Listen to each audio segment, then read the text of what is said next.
मगर वचन, अगर पता है, अगर एक व्यक्ति के हृदय के अंदर वचन चला गया तो वो व्यक्ति शैतान के चंगुल से आजाद हो गया. He does not bother if someone comes to church and dances and worship, but he knows if the word goes into someone's heart, that person is free from the devil's bondage. So इसीलिए इस समय आपकी सबसे बड़ी जिम्मेदारी क्या है कि आपको प्रार्थना में रहना है. आपको पवित्र आत्मा से कहना है, पवित्र आत्मा मेरी मदद कर कि जो वचन आज भेजा जाता है वो पथरीली भूमि में ना गिरे, मगर एक अच्छी भूमि पे उसके बीज गिरे. So your biggest responsibility today is that you would pray, Holy Spirit, let not the word fall on hard ground but on a good ground.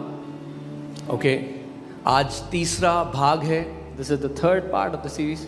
और मैं जब स्टडी करता हूँ तो मुझे पता लगता है कि परमेश्वर के वचन में इतना कुछ है. हम 100 सीरीज 200 सीरीज ले जा सकते हैं हीलिंग की. When I study, I find out there's so much in God's word, we can take it to 100, 200 parts of the series. Okay. So आज जो थर्ड पार्ट है वो है, मैं आपको सिखाना चाह रहा हूँ, sickness is a warfare. The third part that I want to teach you today is चंगाई एक युद्ध है. And how to fight for your healing. और कैसे लड़ना चाहिए अपनी चंगाई के लिए. Amen. Amen. हमें लड़ना सीखना होगा. We have to learn to fight. कई मसीह हैं जो भीख मांगने में बहुत टाइम से मांग रहे हैं, उन्हें परफेक्ट हो गए भीख मांग मांग के. उनको पता है गिड़गिड़ाना कैसे है, मगर लड़ना कैसे है उस चीज के लिए जो उनकी है ये नहीं जानते. There are many believers who have perfected the art of begging. They know how to beg before God, but many of them don't understand, don't know how to fight for what is already theirs. मैं शारीरिक लड़ाई की बात नहीं कर रहा क्योंकि वो तो ऑलरेडी आती है उन्हें. I am not talking about physical fight, they know that. मैं आत्मिक लड़ाई की बात कर I am रहा हूँ. talking about a spiritual fight. Okay, क्योंकि शारीरिक तो लड़ ही रहे हैं लोग, कोई ना कोई किसी से, कोई अपने बॉस से, कोई अपनी सास से. People are already fighting in the physical, someone with their boss, someone with their mother-in-law. बस कुछ नहीं करना, वो लड़ाई जो शारीरिक लड़ रहे हो ना उसको आत्मा में ले जाओ शैतान के विरोध में, तो बहुत जय देखने लग जाओगे. All you have to do is the fight that you are fighting in the physical, take that in the spiritual and start fighting with the devil. You will see much. हाँ, क्योंकि लोग सोचते हैं कि हमारे जो विरोधी हैं ना, आप कई लोग सोचते हैं हमारे विरोधी हमारे रिश्तेदार हैं, कई सोचते हैं हमारे विरोधी मेरी सास है, मेरा बॉस है. नहीं, वो आपके विरोधी नहीं है. Many people think my boss is my enemy, my mother-in-law is my enemy. No, they're not. वो केवल जो असली विरोधी है उसके प्रभाव में आकर वो कर रहे हैं जो कर रहे हैं. They are only under the influence of the real enemy and they are doing whatever they're doing. मगर कोई मनुष्य आपका दुश्मन नहीं. But no man is your enemy. Amen. आपकी सास आपकी दुश्मन नहीं. Your mother-in-law is not your enemy. हाँ, प्रभु यीशु मसीह ने इसका प्रमाण दिया जब पतरस की सास को चंगा किया. Jesus proved it by healing Peter's mother-in-law. Amen. Hallelujah. So चलिए शुरू करें. तैयार हो आप? मैं बीज फेंकूंगा, आपको पकड़ लेना है. I will scatter seed, you have to catch it. जो सुस्त है उसके बगल से बीज निकलते जाएंगे. Those who are lazy, the seeds will pass them right through. जो चुस्त है वो पकड़ लेगा बीजों The को. quick will catch the seed. आइए एक प्रार्थना करते हैं, फिर हम वचन बोलेंगे. परमेश्वर पिता, हम आपका धन्यवाद देते हैं. Father God, we thank you. आप एक अच्छे पिता हैं. You are a good God. हर एक अच्छी वस्तु, हर एक अच्छा दान और वरदान आपकी ओर से होता है. Every good thing, every good gift comes from you. सत्य के आत्मा, Spirit of truth. हमें सारे सत्य में ले जाओ. Lead us into all truth. हमें धर्म की बंधुआई से आजाद करके सत्य की ओर ले जाओ. Free us from the bondage of religion and lead us into all truth. हमें रीति रिवाज बंधनों से आजाद करके सत्य की ओर ले जा. Free us from rituals and lead us into truth. हमें कोई रीति रिवाज नहीं चाहिए खुदावन. Lord, we do not want हमें तेरा rituals. जीवित वचन चाहिए. We want your living word. हम तुझे जानना चाहते हैं We want to know you जैसा तू हमें जानता है. as you know us. हमारे कानों को खोल दे आज. Open our ears today. हमें अपने गूढ़ की बातें बता. Teach us your deep things. यीशु के नाम में. In Jesus' name. Amen. Amen. Amen. Hallelujah. आप बिलीव करते हो आज का वर्ड आपके लिए है? Do you believe today's word is for you? Okay, चलिए मैं शुरू करता हूँ। सबसे पहली चीज आप जानते हैं, we live in a sick world. हम एक बीमार दुनिया में रहते हैं। We live in a sick world. हम एक बीमार दुनिया में रहते हैं। आप जानते हैं जिस दुनिया में हम हैं The world वो we live बीमार है। is sick. मैं 10-20% की बात नहीं कर रहा हूँ। I'm not talking about 10-20%. एक स्टडी के अनुसार, मैं रिसेंटली एक स्टडी को पढ़ रहा था, उसके अनुसार 95% लोग इस पृथ्वी पे बीमार हैं। I was going through a study recently, and according to that, 95% people on the earth are sick.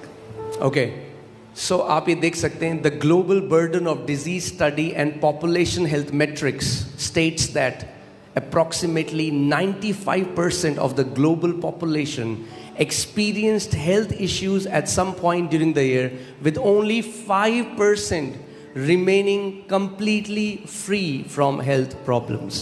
So जो जनसंख्या निकाली गई इस अध्ययन के द्वारा, उसमें मालूम हुआ कि लगभग 95% लोग वर्ष के दौरान किसी ना किसी समस्या से बीमार हुए और केवल 5% लोग थे जो स्वास्थ्य की समस्या से पूरी तरह मुक्त रहे। क्यों मैं आपको ये दिखा रहा हूँ? Why am I showing you this? कि आपको पता चले कि आपके आसपास क्या हो रहा है, So that you know what is happening around you. और अगर उस परमेश्वर की इस पूर्ण इच्छा इस पृथ्वी पे पूरी होती, And if the will of that God was being manifested on the earth, और अगर जैसे कई लोग बोलते हैं, अरे उसकी मर्जी ना हो तो बीमारी नहीं आ सकती, and as many people say, oh, if it's not His will, sickness cannot come. तो अगर उसकी इच्छा से आज 95% लोग सताव में हैं, लोग कैंसर से मर रहे हैं, लोग एड्स से मर रहे हैं, लोगों के हार्ट फेल हो रहे हैं, बच्चे बीमारी में मर रहे हैं, तो फिर he is an evil creator. Then if according to His will people are dying in cancer, children are dying, people are sick and suffering, तो फिर वो एक बहुत ही दुष्ट सृष्टि करता है। फिर वो एक अच्छा परमेश्वर नहीं, Then He is not a good God. वो फिर उन शैतान बच्चों की तरह है जो एक मेंढक को पकड़ लेते हैं, उस पे पत्थर मारते हैं, या एक जानवर को पकड़ लेते हैं बेजुबान और उसको मार मार के लहूलुहान कर देते हैं और उससे उनको मजा आता है। तो उस खुदा को सताओ दे दे के, अपने सृष्टि को सता के उसको मजा आता है फिर। Then He is like those evil kids who like to torment animals and shed their blood, and they take pleasure in that. He is like that God who wants to make His creation suffer and get pleasure out of it. क्यों मैं आपको ये बात बता रहा हूं? Why am I telling you this? क्योंकि अपने आसपास की परिस्थिति को देखकर आप परमेश्वर की परिभाषा को नहीं जान सकते। Because you cannot look around what's happening and then define God according to it. यीशु मसीह आया प्रकट करने के लिए कि परमेश्वर पिता कैसा है। Jesus came to manifest how the heavenly Father is. और उसने कहा कोई नहीं जानता उस स्वर्गीय पिता को, केवल उस पुत्र को जो उसके अंदर में से निकल के आया है। And he said no one knows the Father except the Son who came out of the bosom of the Father. Okay, so एक पहली बात जान लो, So know this. परिस्थितियां हमें नहीं बता सकती सत्य क्या है। Situations cannot tell us what is the truth. इसीलिए तो आज इतने लोग नास्तिक हैं, Which is why many people are atheists today. क्योंकि जब वो आसपास देखते हैं When they look around, तो उन्हें दिखता है। मैंने आपको क्या बोला था, अगर आप किसी राज्य में जाओ, जैसे सऊदी अरेबिया जाओ जहाँ पे राजा हैं, या दुबई जाओ, और वहाँ पे आप देखो लोग मर रहे हैं सड़क में, खाने को नहीं है, भूख से मर रहे हैं, लोगों के पास अच्छी सुविधाएं नहीं है, तो वहां से आपको क्या पता लगता है राजा कैसा है उस जगह का? दुष्ट है। I told you if you go to a kingdom where there are still kings like Saudi Arabia, and if you see people dying on the streets out of hunger, don't have amenities, you will say the king is an evil king. तो इससे हमें पता लगता है कि कोई तो है जो इस पृथ्वी पे राज कर रहा है जो दुष्ट है। So that tells us that there is somebody who's ruling on this earth who is evil. कितने लोग मेरे साथ हैं? How many of it? आप समझ रहे हो इस बात को? You understand? परमेश्वर इस पृथ्वी पे अभी राज्य नहीं कर रहा है। God is not ruling on this earth right now. यीशु मसीह ने कहा the prince of this world is coming, talking about devil. यीशु ने कहा इस जगत का राजकुमार आ रहा है, वो शैतान की बात कर रहा है। So कौन रूल कर रहा है इस पृथ्वी पे अभी? Who is ruling on the earth?